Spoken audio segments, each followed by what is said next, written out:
Hello and welcome to another episode of Interwoven from The Weave. I'm your host Adam Roxby, and just to remind you that this show is the voice of the North Essex startup community, and as usual we have three interesting conversations which shine a light on some interesting businesses in the region, how they work and what their aspirations are. I know you're going to get a lot from today's episode, so let's have a look at what's coming up in this episode.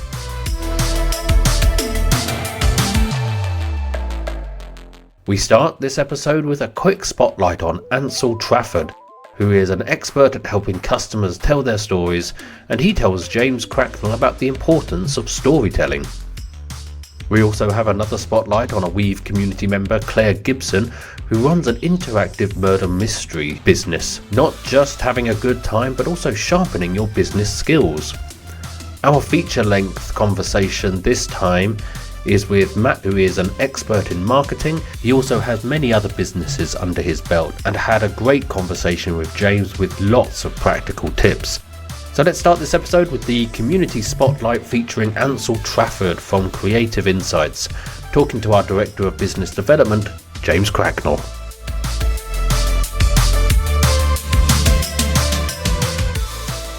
This is a chance and opportunity for our members to talk a little bit about what they're doing, what their business is, who their ideal customer might be, somebody that they want to actually reach out to, and the kind of support and work that they're perhaps doing with different organizations that can inform people and obviously, from the perspective of the community, show them how you could be of assistance to them and in what they're doing. So welcome, Ansal. If you'd just like to start out by just telling us a little bit about your business, who you are, and maybe link into the customers and who you're working with and that kind of thing. Thanks, James. So I set up Creative Insights last year, and Creative Insights is a brand storytelling and content strategy service, content writing service. And I work very closely with Tom Steele at Charlie Mike.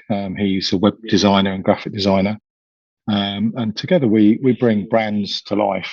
So we help businesses and charities to rethink their content strategy, how they come across. And all of that work starts with a deep dive. So from my experience in marketing and advertising, I've always found that the conversations we have, like an interview, really help to uncover lots of useful information that we can use for campaigns and even for elevator pitches, helping people with the content for their website and just sort of thinking from a strategy point of view, what sort of keywords do we need to be including and embedding into the text, and what are their competitors using? So it's a very collaborative approach we take with our clients. We like to get to know people, and we really enjoy using our creative skills to make our clients look great, but come across really well with clear messages.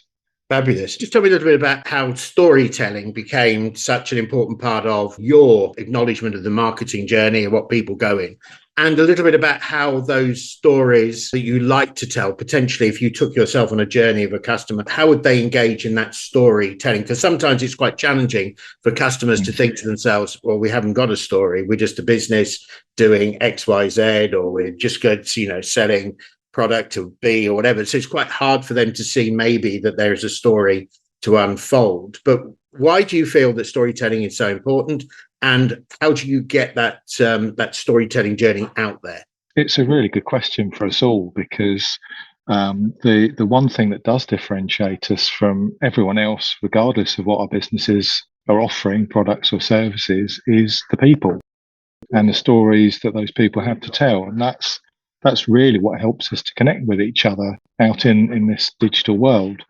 So by getting to know our clients and finding out what their motives are and what their interests are, we can help to tell that story that then helps their customers relate to them on an emotional level.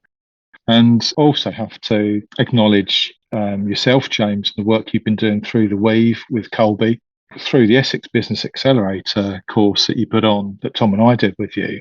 Just completely changed the way I understood and thought about pitching and what that is. And yes, we're talking about our businesses, but we also have a job to connect with people. I think it was on week 4 of your course, only week 4. I put a post out in combination with Tom, Charlie Mike, and it brought in over £8,000 worth of business because I told my story. And so we're all learning together. And I think that's one of the wonderful things about the Weave community. It's a great chance for us all to share our knowledge and share what's working and share our stories, because ultimately the goal is the same, is to help each other do well in life. Yeah, absolutely. And I think, apart from, thank you very much for that shout out. That's very nice. And I think that's great. I mean, we try very hard to work with people to actually get them through that kind of clarity moment where they can see things differently from the perspective of their business, maybe the impact of what they're trying to create, the kind of outcomes they're doing. And I do believe storytelling is something which is humanistic. It's been with us from cave dwellers right the way through to modern day society. And I think maybe social media and the like has probably accentuated the ability to be able to actually tell that story. But what kind of mediums do you use? And are you managing their posting? Are you managing their content creation? Or are you sort of saying, this is what we believe is the strategy, and giving it them to actually follow? The ideal for us is to go on the journey with the client through from a deep dive into their digital media. So the world has changed from when I was training in graphic design back in the 90s. Graphic design and marketing was very print orientated, and traditional media would be radio and TV. That game has changed. And now through social media, through the internet, and post-COVID as well, where many of us have gone online and started working remotely, our lives very much, whether we like it or not, and businesses are intertwined with the internet and digital media. So we work with clients on their websites. We help to clean up websites, rethink websites, streamline websites so that they become a more effective sales funnel, but also help people with on-page SEO. So we look at, for example, I'll be rewriting content. We've got a client and their website's going to go live very shortly. A lot of the work that we've done behind the scenes includes the SEO page titles, the SEO page descriptions, and the images people will see when they search for that company. So there's a lot of strategy behind what we do. And I think that's where the value of spending time with clients comes in. Yes, you could say, build me a website, and somebody could knock out a website for £500.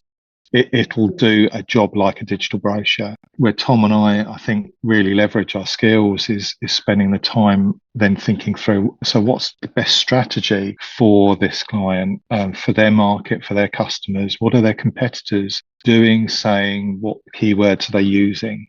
With AI now, there are some very, very good bits of kit like Dib, which I use regularly now for my own website, my clients' websites, where you can look at the keywords that are being used. And it's not plagiarism, it's a fair playing field, but we're all competing for a very large pie. I think that the days of how many businesses in one town have gone. We're in a digital world now. Some of my clients are over in the United States, some of mine are national charities. So the playing field we all operate on now is, I would say, level, and the internet has allowed us to have a very big playing field to work in and to collaborate in. And I think that's the other thing that I've definitely learned through the time that I've spent with yourself, James, and the Weave community is collaborations are the most important strategic consideration for any business that wants to grow these days. The fact that Tom and I collaborate and we pull in other businesses, other skilled experts in creative areas in SEO, and Tom's using Fiverr to get people doing animated logos for his clients. You just get creative so that we can add even more value to our customers without the sort of crazy London prices that you used to have to pay to get really good quality creative work.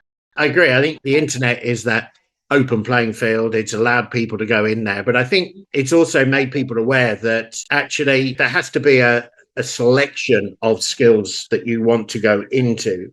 But there's still an element of, how do I build and nurture that kind of the trust with those people and the like. And I think that's really important. And I think that's one key area that we're all very interested in. Brilliant. How can people find you? Where can they get hold of you? What's your website? And if you had a particular customer that was in your mind, that somebody that maybe you'd want to work with, can you kind of identify who that might be? To get in touch, I'm pretty active on LinkedIn. So people search me up as Ansal Trafford, so as in Old Trafford, Ansal, ANSAL. Send me a connection request. I'm always up for new connections. My website address is creative-insights.co.uk. And if you'd like to email me at inspire@creative-insights.co.uk. In terms of ideal clients that we would love to work with, we're interested in working with disruptors and innovators and people who are changing the game in some way in their industries. You guys are the exciting people to work with, and that really gets our creative minds working because, we're looking to do something different that hasn't been done before. We work with business owners, we work with national charities, entrepreneurs, but I think the one thing that everyone's got in common that we work with, as well as being, really nice people to work with, is, we're all looking to do something to make things better for people, to improve people's situation, their lifestyles, their physical or emotional or financial positions. If you've got an interesting project and would like to talk with us about that, drop me a message and we'd love to talk.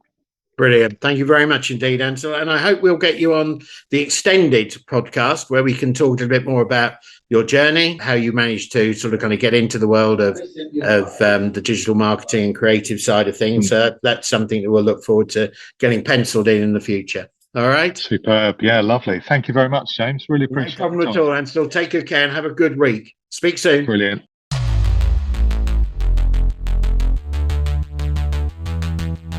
What a great way to start the episode. Thanks to Ansal there for sharing what it is he does and how being a part of the Weave community has helped him.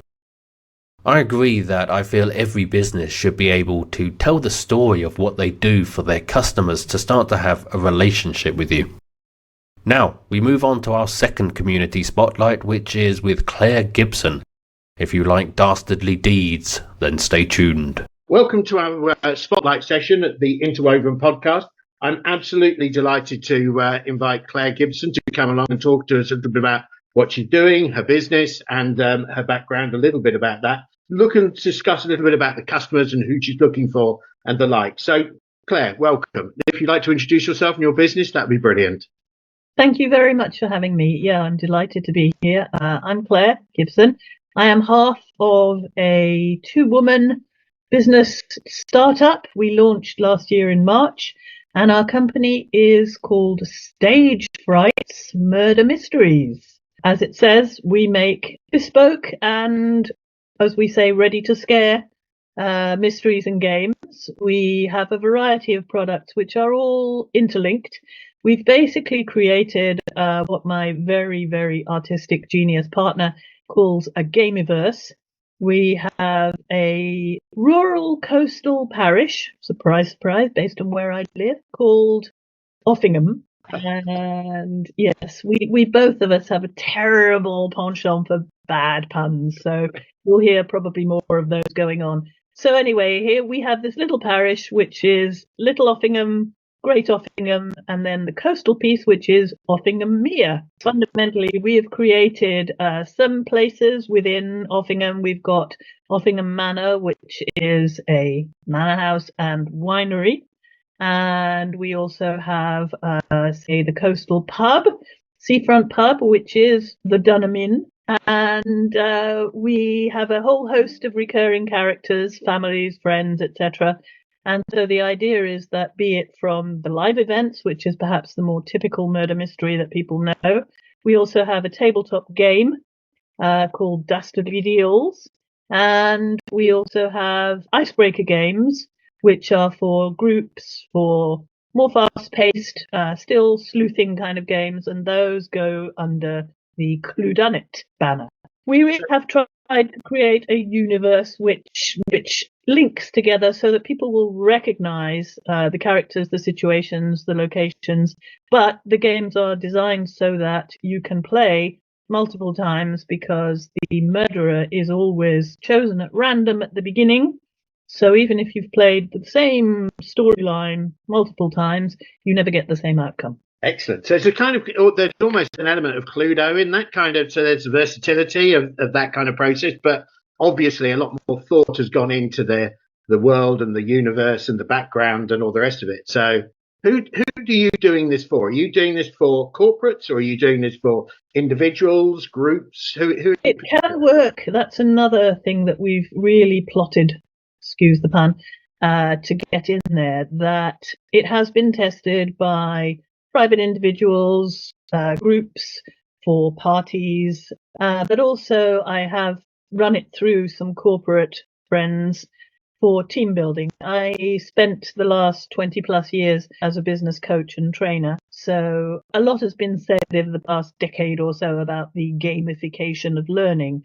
Well, we prefer rather to talk about the learnification of gaming, because games are actually a very good way of, as we say in our strapline, we want to support people to communicate, collaborate, and connect. So that can be a professional corporate setting, as well as a family, friends, party setting. When you say there's a board game, where can they get the board game? Can they buy the board game online, or?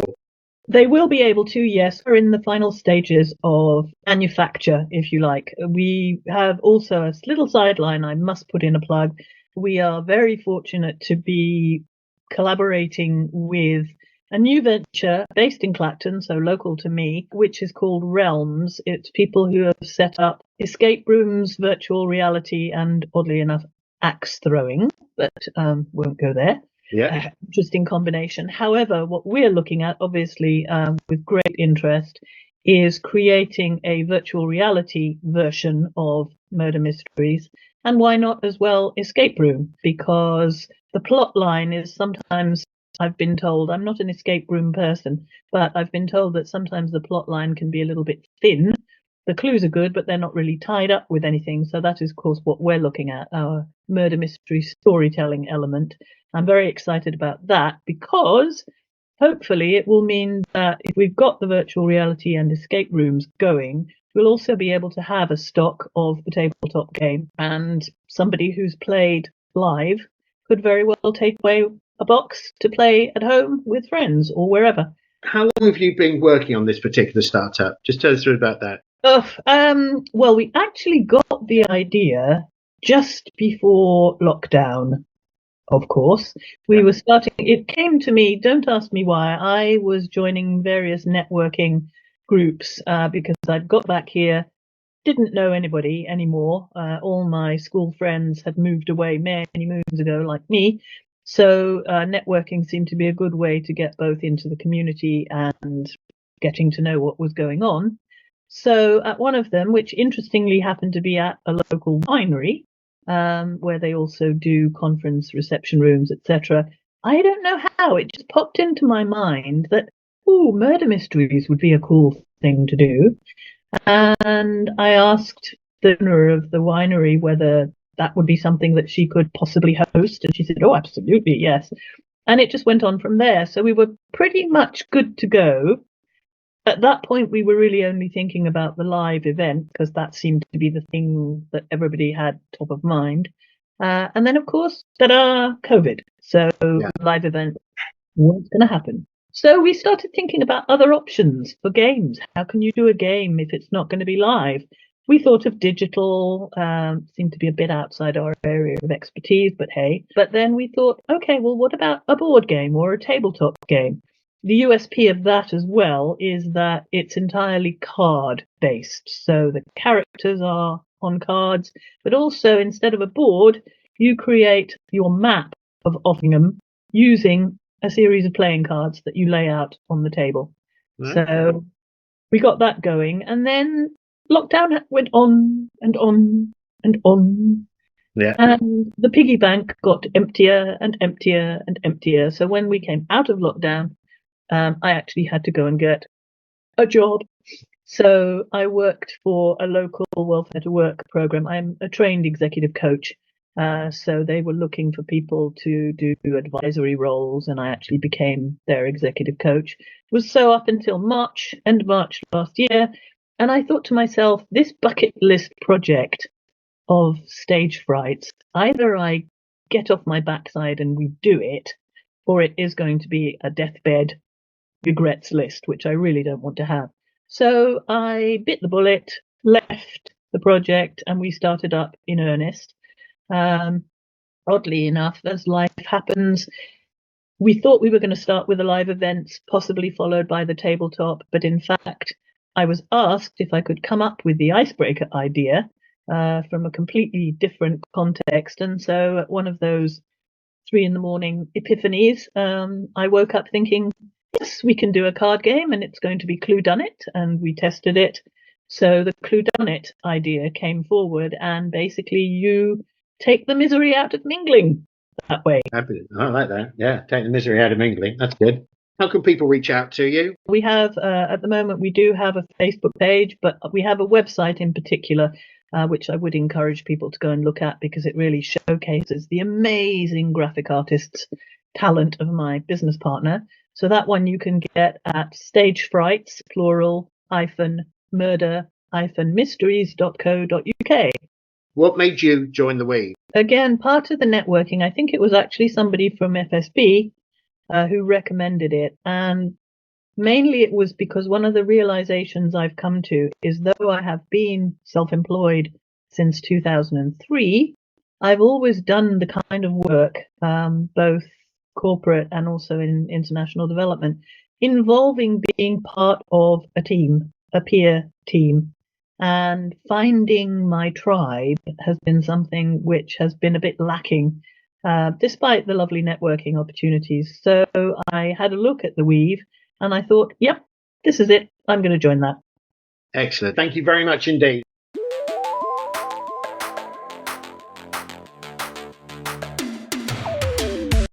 I really want to go along and test my detective skills. Also, I love the detail and the world building that has gone into this, as well as building the world out into other mediums as well. It's also great to hear how these games can go beyond just an enjoyable day out, but also help sharpen key skills like a knife. Our final conversation is the feature-length conversation with Matt from Get Digital and also BSIB, or Better Start in Business. Get your notebook ready, as there is a lot to take away from this one. Welcome, Matthew Parkins, to our Interwoven podcast. We're absolutely delighted to have you here. I met Matthew down at the Innovation Centre, I suppose about 2 or 3 months ago. So it was a kind of a conversation. It was great to meet up. Matthew is really involved in business development within the region. He is a founder. He's a smart entrepreneur. He's an innovator himself and highly skilled and accomplished in that particular field. So it's been really good to have him on board. And then we can talk a little bit about his journey, how he got into what he's doing, and then ultimately we can then talk a little bit more about the BSIB project. So welcome, Matthew. Thank you very much indeed for joining us today. Yeah, thank you very much for having me, and thank you very much for that incredibly generous and warm introduction. I appreciate that very much. No problem at all. It's all meant.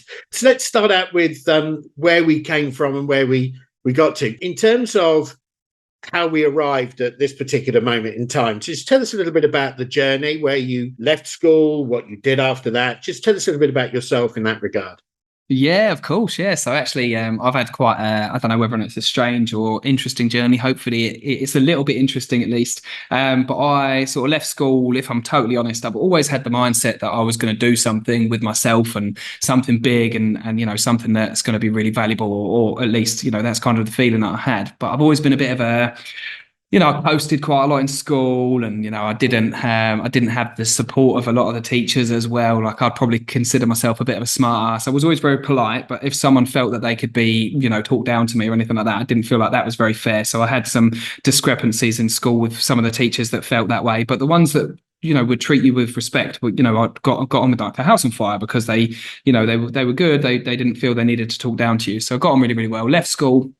I actually didn't know what I was going to do when I left school, and I ended up just sort of getting into carpentry, and I did a carpentry course. And if I'm honest, I didn't really enjoy it very much. I did the first year, then the second year I didn't really show up very much. I wasn't very interested in it. I knew that it wasn't my passion, and then got offered a job at the Lemon Tree. I don't know if you know the Lemon Tree from back in the day, and I worked there as a chef for a year or so, and that was intense. Like, that was where I learned hard work. And when I say to you, the longest day I did there was 22 hours. Right. So I remember I woke up, I think it was 22. I woke up at 5 a.m, jumped straight in the car. We went and did an event, and then we went straight back to the restaurant, and then I finished at 2 a.m. So it was a full on day. Right. But the maddest thing is I loved it. It was such a fantastic day. I had a really, really great time.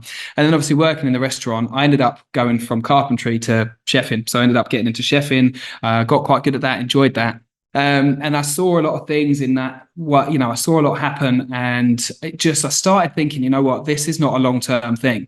But in my head, I was like, but I enjoy cooking, so I want to be an entrepreneur. I want to set up a business, and I was like, right, what business I'm going to do? And having seen restaurants, like, they're a liability. I was like, there's no way I'm setting up a restaurant with all of those costs. COVID hit, you imagine it, that would have been brutal, right? And I was like, okay, outside catering company, that's what I've got to do. So I actually started the process of setting an outside catering company up. I looked at people that could partner with me. That was the ball started rolling in those different directions. And then I started doing agency work, which was much better for me.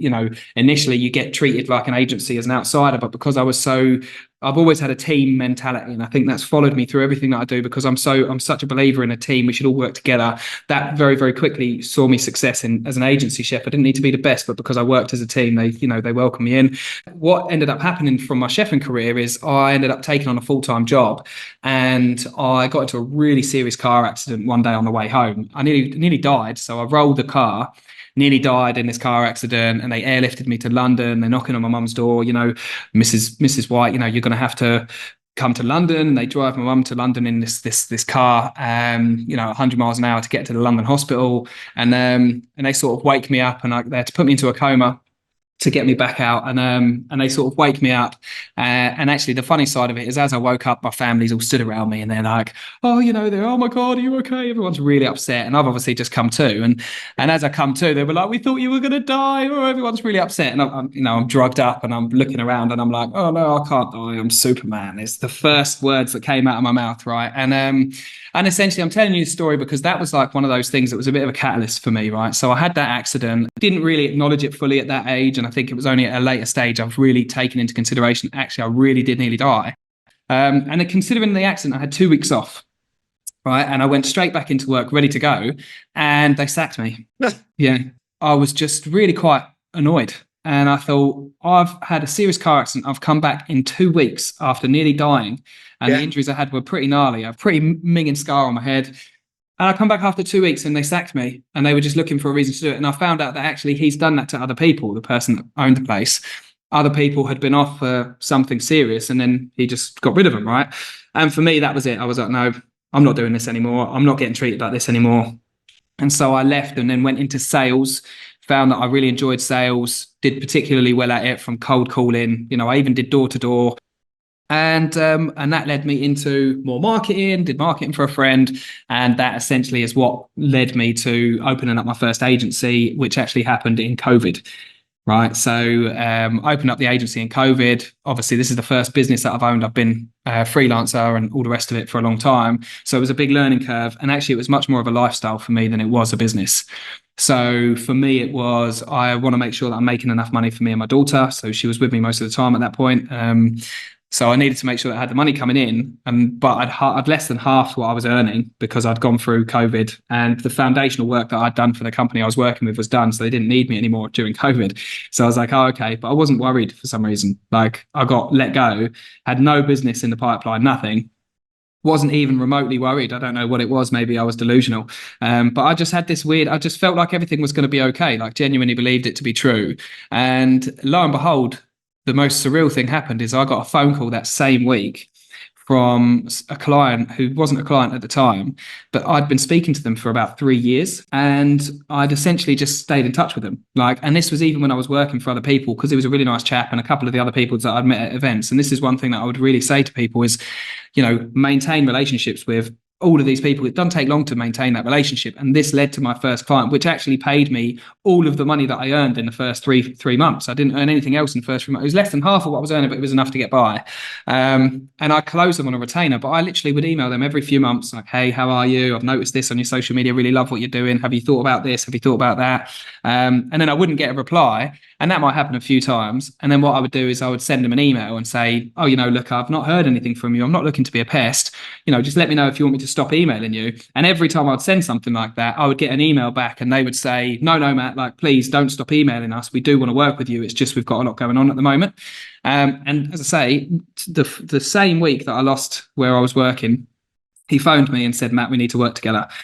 Right. And that was it. And that set me off with Get Digital. That allowed me to work with him and start building my experience with that part of it. And that's been really, really good.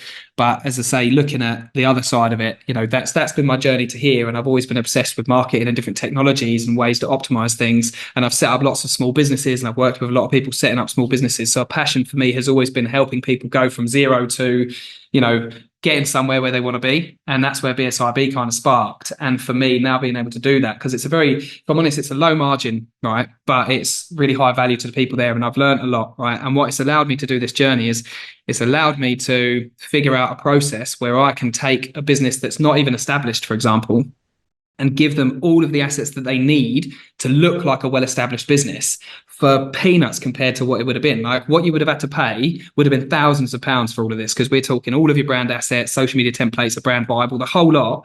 I can do, because of the processes that we've got and the tools that we use, we can develop this, starting at £550, right? And that's crazy. You would never have been able to get that before. And that's something I've been wanting to do for a while. And actually recently, that's what I've been able to do. So we've been working really, really hard on BSIB. We've got a partnership with Colby. I say my biggest strength in everything that I've done, and the most important thing in my opinion, is relationships. And that's been my biggest strength. And I've been able to build those. I know it's been an incredibly long journey to get from there to here that I've been waffling on, and hopefully it's been interesting for you and interesting for anybody that's listening. But I think that it's an important part of the journey, because every single aspect of that, down from my chefing through to the marketing, through to the sales, business development, all of that has given me the experience that I've needed to develop this package, right? To show that actually, this is what you can do. And then also the team aspect of it, because there's always this one team against the other. And I saw that as a chef, the hard work, I saw that as a chef, the marketing, the business development, both of those together have given me some really unique ways to view a strategy as a business, like to look at how you can incorporate that and what will be most valuable to you. And I genuinely believe this has allowed me to understand, most businesses, they don't need to spend any money on marketing until they hit six figures in most cases, because you can look at things like partnerships, things that are lower cost, and they'll generate you business much more quickly, right? And your local, who's nearby to you, right? So that's kind of where we're at. And I know that I've waffled on, James, so hopefully that's answered your question. That's no problem at all. It's great. No, it's a really interesting journey. Really interesting. I just want to go back, because you mentioned it on a number of different occasions about partnerships and about sort of your philosophy around that, whatever. What sort of advice would you give somebody about how to start thinking about partnerships? Is there a strategy that you would tell people about, or you would guide people into doing it? What's your approach and your idea around it? It's a tough question to answer because of the way that I'm thinking, right? And the reason it's tough is because there's a few aspects of it, because there's the aspect of, right, where to find the right people to reach out to. That's one part of it for me, right? And that's an important part of it. But the other part of it I think is important to remember is, if you're very early and you're not into, you haven't done this much, like the key thing is go out and build as many bloody relationships as you can, right? Even if they might not feel like the right people, they might know somebody, right? But the key is, right, the real key is do more listening than you do talking, right? That's one of the key aspects of it too, and sometimes it can feel like you need to say something in that situation, but try your best to just really, ask your questions and really listen to what that person is saying, and then react based on those conversations, because that will help start build that relationship with that person. Don't have the goal to sell to someone.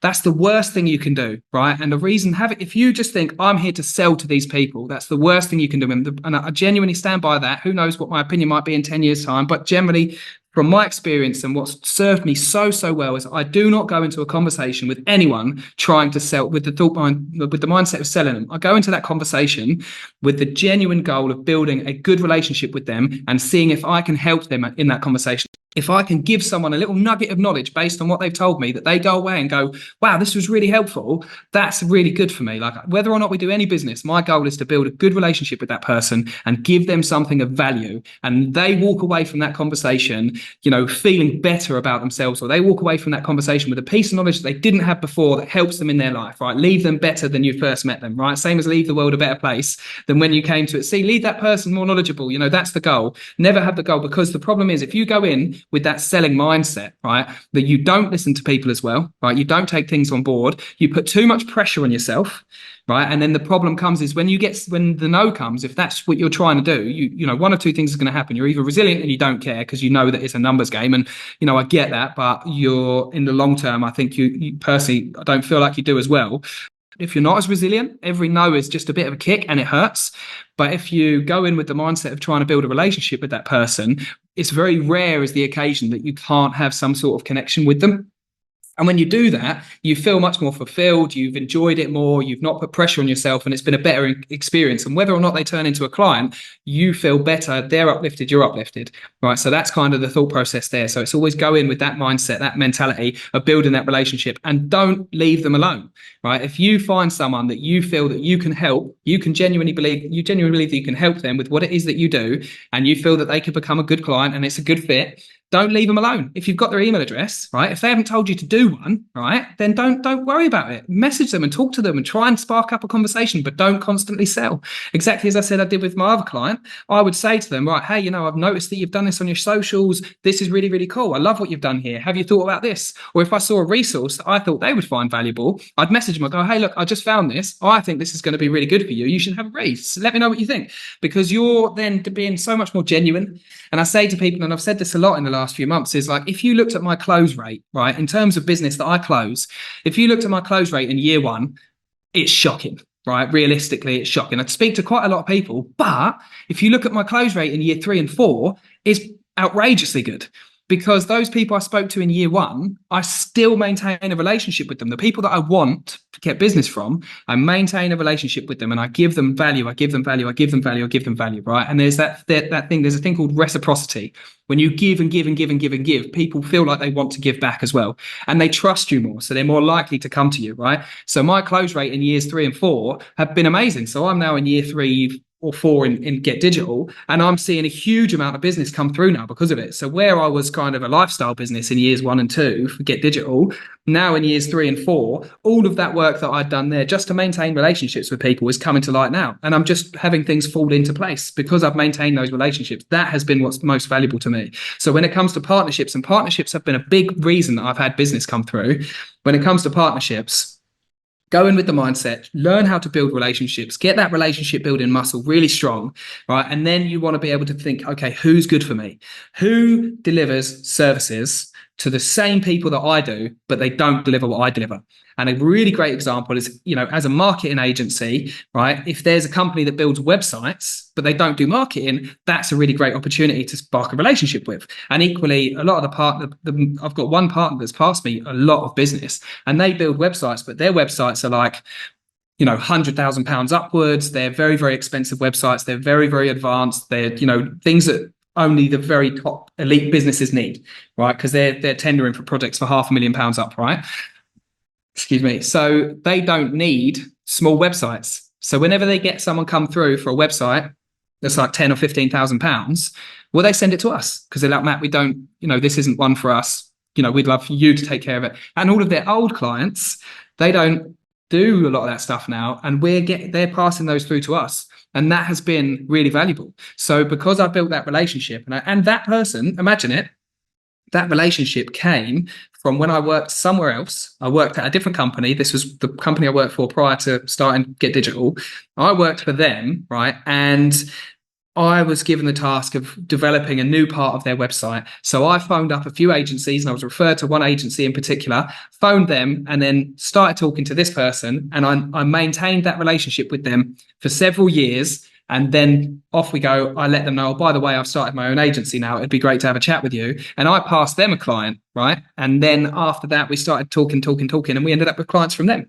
So that's what it is. So that's sort of where it led to. So you kind of come up with people that service the same sort of people that you do, but they don't do exactly what you do. And then you want to figure out a reason, like, well, if you're approaching from cold, you need to think of why is it would they want to talk to you? Like, why would they want to have that conversation with you?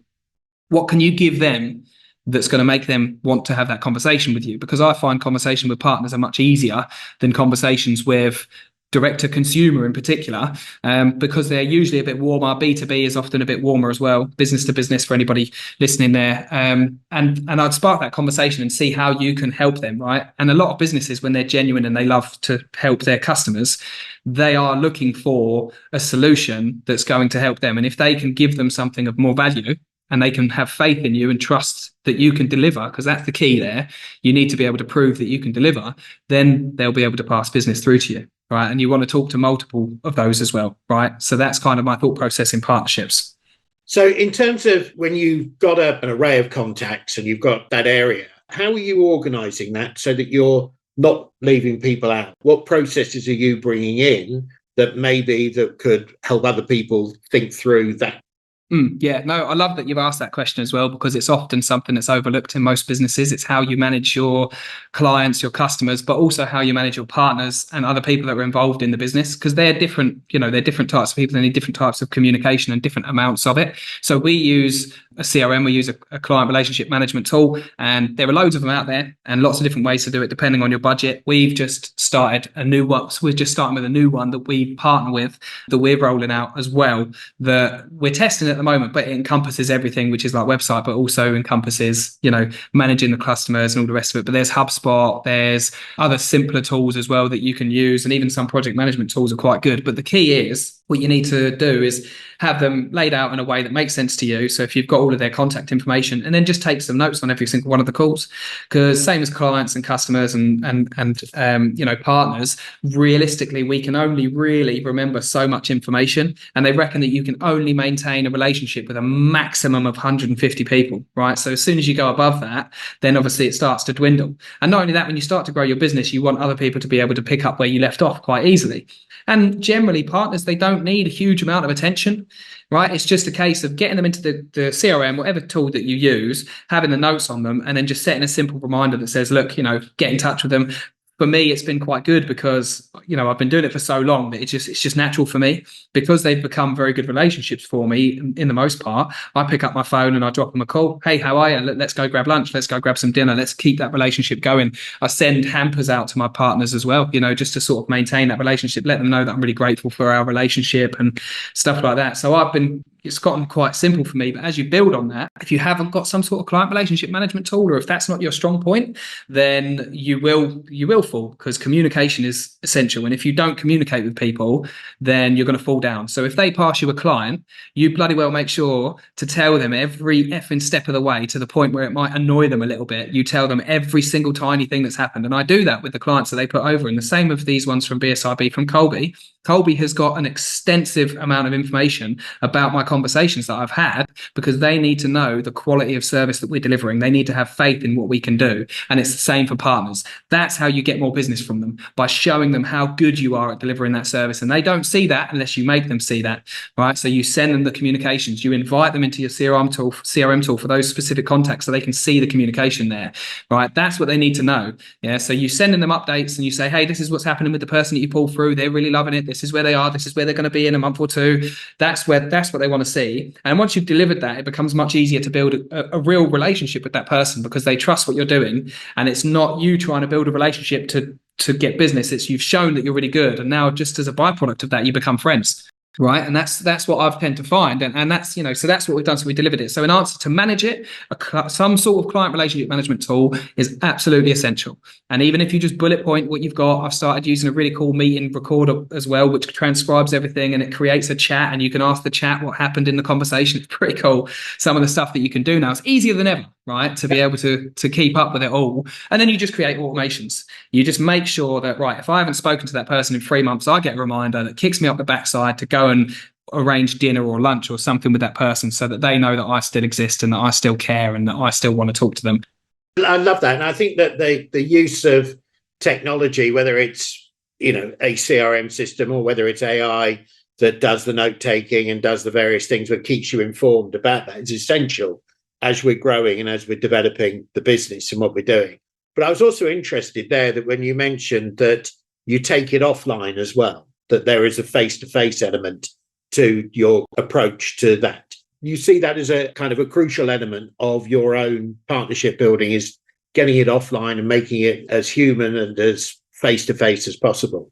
Oh, without a shadow of a doubt, right, James? Honestly, I don't care how far or futuristic we get. I am obsessed with marketing technology. I love AI. I think it's going to be amazing. And I think if we educate ourselves on it, it could be a beautiful thing that helps the whole world. I genuinely believe that if it's used in the right way, more small businesses will get to a point of sustained income where they can do what they want to do, and then we'll have lots of pockets of smaller businesses that then help each other feed it. I think all of that's going to happen, and AI is an essential piece. It's going to be great, right? But all of that aside, the relationships that you build with people are stronger when you meet them in person, right? To prove that you are real. You know, I made the joke. I went and met a client who's actually one of our clients. They are an AI tool. That's what they do. And then we meet, we shake hands, we have a hug and all the rest of it. And they're like, oh, you're real. You know, you're not AI. We make the joke about that because obviously with everything that's happening, who knows, right? Yeah. But that meeting in person, the shaking hands, if they're a hugger and they want to hug you, great. You know, however it is that you meet that person, that physical touch, that physical presence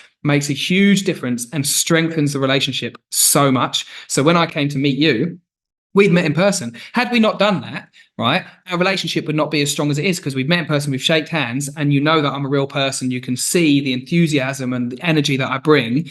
That comes across on videos, kind of, but it's not the same as being in person, is it? And that's where the difference is. And when someone can see that passion for what you do in person, makes a huge difference, and it strengthens the relationship tenfold. I agree. And I think as AI develops and as technologies develop and all the rest of it, I think there is an essential area of leadership which is about that human touch, the softer skills that need to be honed and developed, and the team working environment.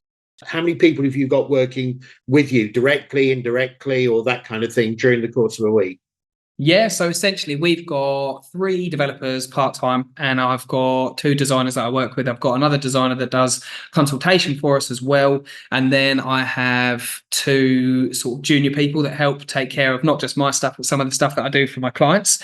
Generally, they're part-time, and we've just brought on a new partner for Get Digital, and he's going to be heading up the marketing division, right? And then we have another handful of consultants that we tend to go to when work increases enough. We'll have them there because I know the quality of the work that they deliver, and I know that I'm going to get what it is that I need from those people at that time, which is a really great way for us to do it, because it allows us to not have those liabilities of constant, you know, if I employed every single one of those people, I know I've got to make that cut, right? Whereas for us, it's worked really well because we can expand.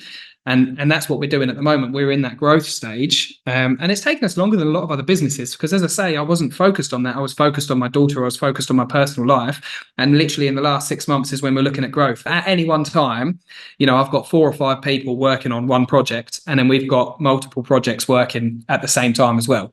Right. So that's kind of where we're at the moment. And to be honest, they're all pretty much remote. You know, because I've got my advertising team that I'd actually forgotten to mention as well, because he runs the Google ads for us from that side of things. It's very good to have people that are self-sufficient. And actually, a lot of the people that I've chosen, I can put the project together, project manage it, but they run with it, right? And I don't need to be on top of them all the time. And that's the key for me, is I've been able to go, right, I know that they can deliver. I can give them the brief, touch base with them every couple of days to make sure that it's on track. And then they'll tell me what's done. And then I can feed that back to our clients. And how do you use technology to stay connected to your wider team? So I've got a couple of different tools. We use ClickUp, which is our primary project management tool, right? And that allows people to submit forms. So if there's something they want to change on the website, they can do that. And any project me and my team are working on, at any time we can comment on it, we can attach files, we can do all of these different things from directly within this project. And what that does is it reduces the amount of time that we need to meet up. Even with clients, generally we don't need to have many phone calls, because we go, right, here's the kickoff phone call. I'm going to get your statement of work together. We're going to agree that statement of work. We might need one more phone call just to confirm everything there. And then once you've confirmed, off we go. Right. So one project we're working on is we're taking their website and we're redeveloping it on a new platform. I've just got to confirm their new sitemap with them, and then we'll do it and it'll get done. Right. And then we just send them the designs for the new pages, and we can share that on this project management platform. They review, they give us the green light. And then one that I've just bought now, which actually the timing of it couldn't be any better, I've just bought this new tool. It's and it's essentially you put the link into the website that you've built, it pulls that in, and then you give that to a client, and they've got a live website that they can see within this platform, and they can do it on mobile and all different screen sizes, and then they can click on different areas of the website and leave comments, which turn into tasks for my team to deliver. So they do that, so they do that, and then it's automatically assigned to my development team, and they just take care of it, and then I review it, right? So that whole process is just seamless. Literally one that I've just bought. There are other tools out there that do a similar thing, but again, lifetime license. I've just bought that to this one, and it's just worked brilliantly. Couldn't have come at a better time. So they're doing all of that. So whenever I build a website, we give them the links, put it into this tool, and they go and leave all their feedback. My team takes care of it. It's an absolute dream. Yeah, they loved it. Yeah, we use AppSumo a lot for our lifetime licenses, and yes, that's what I use. Yeah, so we've got one which is our kind of project management stuff is done on Notion. That's the one we use, and then we've got Slack where we do an awful lot more of the communication side of things, and then we've got a system called Cast Magic, which does a lot of podcast remodeling. So I think, like you say, I think investing a bit of time into your technology and thinking and using things like AppSumo and stuff like that really does help in that regard. You've got two very clear areas. You've got the best start in business, the BSIB work, which is this business development side of things, working with micro businesses, really bringing almost a suite of outcomes to them that they really, that gets them established and gets them working, and which is really valuable. And then you've got I want to get digital, and the two elements of this. So how do you manage your time between the two projects? And if you were to cast yourself forward into, let's say, 5 years' time, which element of these two areas are you mostly working? Yeah, no, I love that question. So actually, funnily enough, I've got three areas that I'm focused on at the moment, and I'll break down exactly how that's working for us. So Get Digital was my initial business because the margins were good enough for me to continue and actually earn enough money, right? And the challenge with BSRB is because the margins are quite slow and there's a lot of additional work that needs to go into it. It's a hard one to start up when you don't have a lot of money.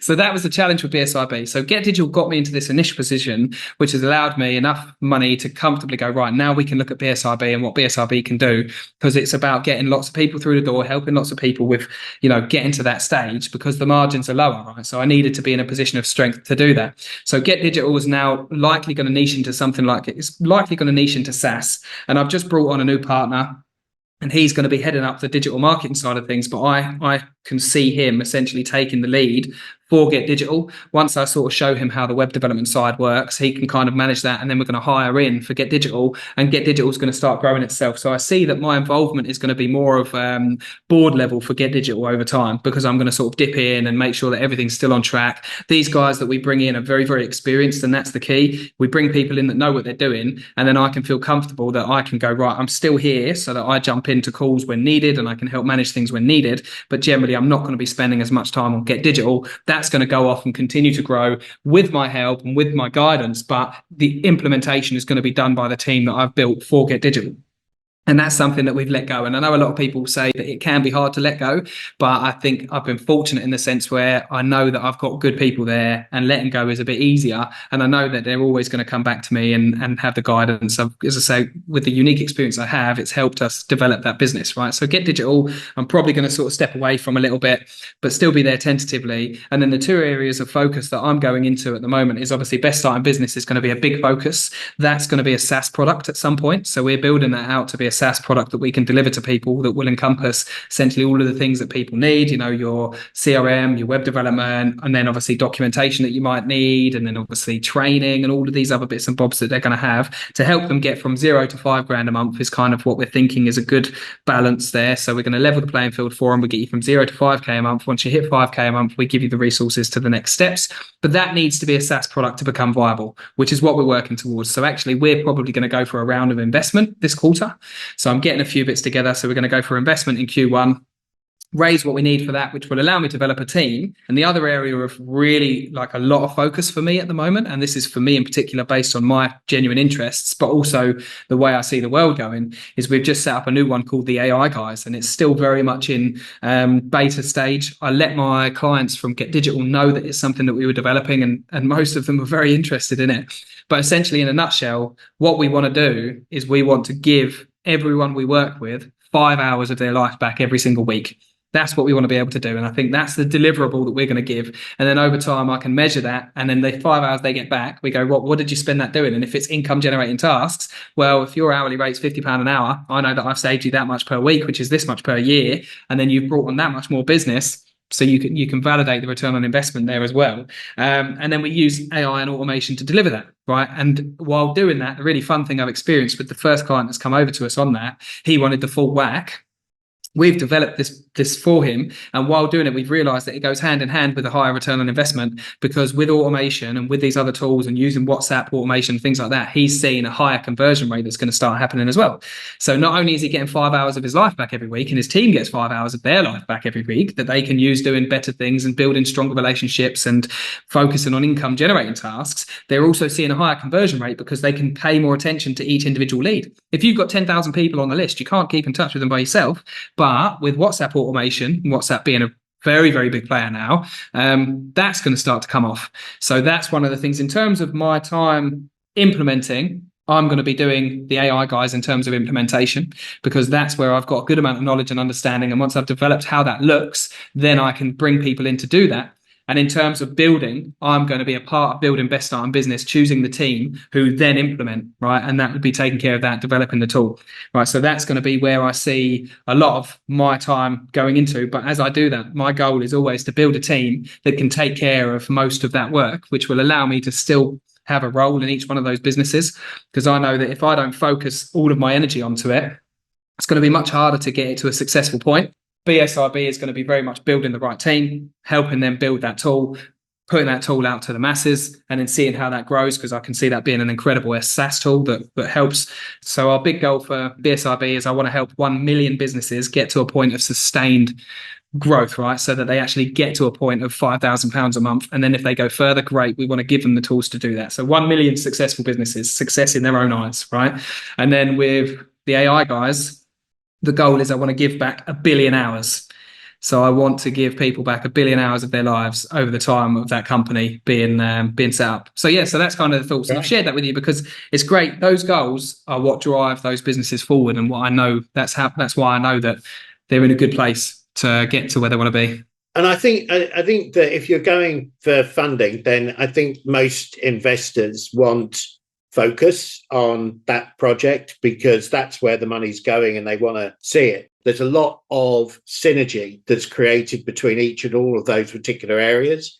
And eventually you'll probably find that they'll synthesize into a natural environment where they all interrelate and interlink with each other. Yeah, and I think I love that you said that because actually it's so true. Everything that we've got from Get Digital in terms of what I've learned, all of that, developing a brand and getting it done really quickly and setting up all of these different parts of a business, a lot of that come from Get Digital and being able to do it at pace with using tools to be able to do it at a lower cost with specific processes. That's been fed into BSIB. And then the other side of it is now I'm so focused on the AI guys, and there's a lot of stuff going through there as well because I've only got the one client going through it at the moment because I don't want more than that. I don't want to overdo it. I want to get this client right, to build those processes out so that other people can take it on as well. But everything I'm taking on from there feeds into BSIB. So both Get Digital and the AI guys both feed into BSIB because what that then allows me to do is create even more advanced tools and packages and workflows that benefit everybody that comes through that platform. So all of these small and micro businesses, I can empower them with these tools that they didn't even know existed, keep it very, very simple, and then they can do the work of 10 people, right? So more businesses will get to a point where they can employ people. The bit that interests us as well, which is getting people through that particular barrier of employability. So in other words, we get to that point where we're actually creating quality jobs beyond the current areas. When we look at Colchester or North Essex or whatever, there are areas where you just know that there is untapped human resource and human skills. And if we can just break the back of the limiting factors around that, then we can create quality jobs and actually make a real difference to the future generations that come through. So your daughter gets the opportunity to stay in the region and get a quality job, as opposed to having to transfer to Cambridge, London, or wherever just to get that opportunity. You've spoken about giving people back 1 billion hours. And is it an API or an application that sits within the businesses that creates this? Or is there something additional that you're looking at from the point of view of using AI technology? Because I think we're only at the start of AI. We've got to think beyond that particular scope. So again, I'm quite interested from a future perspective where you see that kind of the AI technology playing that particular role and how it's going to work. Yeah, so I think at the moment, exactly as you said there, we are at the very, very beginning of it all. What AI is capable of now versus just 6 months ago is just outrageous. Some of the tools that I'm seeing coming out now are bonkers. And we're very big on that, right? So at the moment, so the AI guys is like a really high level consultation service where we bring the right tools for those people. And one of the bits of advice that I gave to someone very recently, and they were really pleased to receive it, which was great, on the BSIB platform was, well, what we need to do as a company is we need to think, right, what are our processes? What do we do day to day? And then find tools to help us with those processes rather than looking around for tools that do all these cool, fancy things, but actually you don't need half of them. What do you need, right? So that's what we do. So AI guys, as it stands, is a very high level consultation. So we would come in, myself, and then soon as I bring my team in with their understandings of it, and I would speak in detail with the company that I'm speaking with. I'd find out all of their nuances, what they're doing, types of tasks that they do that are day to day. And then what we tend to try and do is shadow them. So we'll shadow them, we'll shadow some of their team, we'll get a feel for the tools that they use, we'll get a feel for some of the repetitive tasks that they do, we get a real understanding of every different aspect of that business, right? And because of my experience in marketing, because of my experience in business development, this includes things like how do they go about building out their lists, how do they go about reaching out to those people, what are their sales processes, what are their business development processes, what are their marketing processes, what are their social media processes. While I'm not a social media guru, I've developed some quite nice social media processes that allow you to go from nothing to a nice bank of content to being able to post out consistently using a small team, right? And using AI and using all of these other tools. And essentially we look at all of that aspect and then we put together a detailed plan from how they can go where they are now and then integrate technology into what they do that they really do use every aspect of it. And if they've already got some tools there, we'll go, right, well, we need to figure out how we best use those, how they're going to integrate, how they're going to speak to each other. And then we create that plan and we go, right, so these are the tools that you're going to need. This is the workflow that you're going to need to develop. This is what you need to do to develop that workflow. This is what we're going to do for you, right? So we're going to build out things like any of the spreadsheets that they might use. We've got specific tools rather than normal spreadsheets. We've got other tools that we can use that make it a lot easier to manage that because spreadsheets get very messy. We can help them develop their CRM and connect it to all of their other tools. So where they might have spent 20 minutes on one particular client doing XYZ, creating documentation, they then actually automate the majority of that. And each client might take 20 minutes initially, and onboarding them then goes down to 5 minutes per client. So that's kind of the aspect. And then what I see over time is as we develop that process, as we develop that shadowing, I expect that we'll be able to create tools and AI that can shadow. Right, I expect in time that there will be an AI that we can put on their machine that will shadow what they do and then come back with a report and say, these are the things that they do. This is how we can automate some of those processes, right? So eventually it will be that, which I think, we're not probably not a million miles away from, right? So it's kind of one of the aspects of it that I would expect in time to dive into. The progress that we've made in that field for the last 6 months, you just can't extrapolate it to a year because you just got no idea whether you're on where that next stage of that particular journey and where the glass ceilings are and where it's going to get broken and where we're going to get. I think that's where the real opportunity is, staying abreast of that technology. Yeah. Absolutely there. I'll just finish off with a few personal questions, if you don't mind. Your last recent box set or film that you would recommend? Oh, blimey. Wow. So what have I just done? So I can be a bit of a fiend, right? I get quite addicted to series. So when I watch one, I watch it obsessively until it's done. But I've just done one on Apple, which is a bit dark. So it depends what you're into, which is called Servant, which is quite twisted, but I was quite into it. And then some of the other ones that I'm big on is like, I quite like American Horror Story. And then Black Mirror has always been. So all of these are very, very dark. But yeah, so they're probably the ones that I've done most recently. Okay. Last book you read that you kind of remember? Yeah, so I am very, very big on, I do a lot of audiobooks, and the tip that I give to people, the two tips that I give, one of which I learned from one of the books, is read the book with the intent to teach someone. And the second that you get the opportunity to teach someone that book, bloody well teach them what you've learned, because they're going to get value from it and you're going to cement that information. And the other thing I do is I create a board on ClickUp, and then I put the titles of all of the books, and then I try and put a little bit that I've learned from each one of those in each one of those tasks, because then it helps me remember those bits. I'm not perfect at it, but I'm getting there. But the books that I remember reading most recently, like Stephen Bartlett's Diary of a CEO, was absolutely brilliant. Some of the insights in there were very, very good.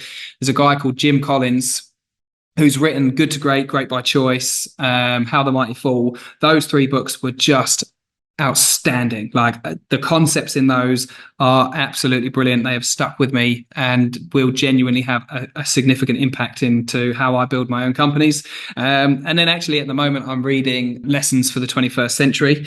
And again, the reason I bring those up, while they're not in my topic, and this is the other thing, is I think it's important to read books that are not always in your area of expertise.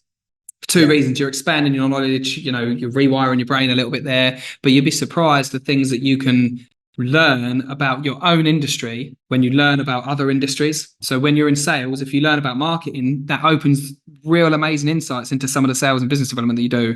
A meal that you would like on your birthday? If I sat down and there was the option for it, I'd probably have a fish dish. So I'd probably have like some sea bass, halibut, or if it was a particularly good place, I'd probably do prawns. Finally, where can they find you? How can they reach out to you? How can they get involved in BSIB, that kind of stuff?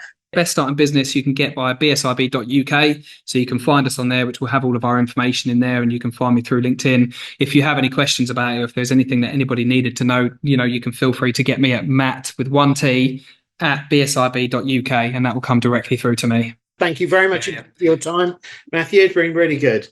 Yeah, no, it has been good. You know what? Before we do go, I just feel like I want to touch on this, right? Because we spoke about it a moment ago and we were very much in the AI, and we don't know what's going to happen in a year's time and things like that. I want to touch on this because I want to remove the scary part of it, right? Because lots of people are scared of AI. And I did have a conversation not long ago where I mentioned I was in it, and the person was very much like, oh, the AI overlords and, but I think generally I tend to win people over because if we move away from it and we don't educate ourselves on it, that's where the problem comes, right? That's because if we don't educate ourselves, then other people get to use it for their benefit and not our own benefit. Whereas if we educate ourselves, we can use it for our benefit and the betterment of humankind. And that's why I believe if we lean into it, if we learn about how to use it, if I can help educate everybody that comes through BSIB on the basics and how they can use it to better their lives and the people that surround them, and if we talk to it with manners and all the rest of it, because it's going to get pretty smart as it goes on, right? Let's be polite to the AI. But it's important to remember, lean into it, learn about it, learn how we can use it and how we can use it for good, because AI is not inherently evil. Yeah, because AI is AI. It's the same as the internet. The internet's not evil. It's about how you use it. And that leads me to the other point is there's this thing that called the singularity, right? And they call the singularity is the point where we don't know what's going to happen after that point, right? That's all the singularity is. And when I first heard people talking about it, I dove into it a little bit, not loads, because everyone's like, oh, it will be the singularity in a few years and then AI will be smarter than us and no one's going to know, blah, blah, blah. But you know what, to be honest with you, one of the books I was reading, they were saying that actually we've had singularities before. No one knew what was going to happen when the internet was released. That's a singularity. Because when the internet hit, no one could have really predicted exactly what was going to happen. No one would have predicted Facebook, right? So that's all happened. And equally, AI has been introduced. I think in so many ways, we've already hit a singularity because no one can really know what's going to happen from this point onwards with AI. And the best thing we can do is educate ourselves on it, because while there are jobs that AI might be able to benefit and help and make easier, it's not AI taking your job. If that's the fear that you have, it would be someone using AI, right? It's understanding it. So it's not AI, it's someone using AI, right? And then as it develops, what you'll find is rather than those jobs that nobody actually really wants to do in a lot of cases, they'll be taken on by AI. More different types of jobs will become available, things that we didn't expect. There'll be new jobs that nobody really could have predicted that become available that we can learn about. And it gives us an opportunity to continually enhance ourselves and our learning and so on and so on. So yeah, just wanted to go back to that just because the singularity popped into my head and I just wanted to, yeah. Great finish to that. Thank you very much indeed. Much appreciated. We're so lucky to have had this conversation to listen to. It was really difficult to edit as Matt was passionate about everything he does and was so generous in offering his insights, workflows and tips on how to get more from your day and your marketing strategy. I think it was an interesting choice to like Black Mirror, a show about a dystopian technological future. So on that note, good luck with the AI guys there, Matt.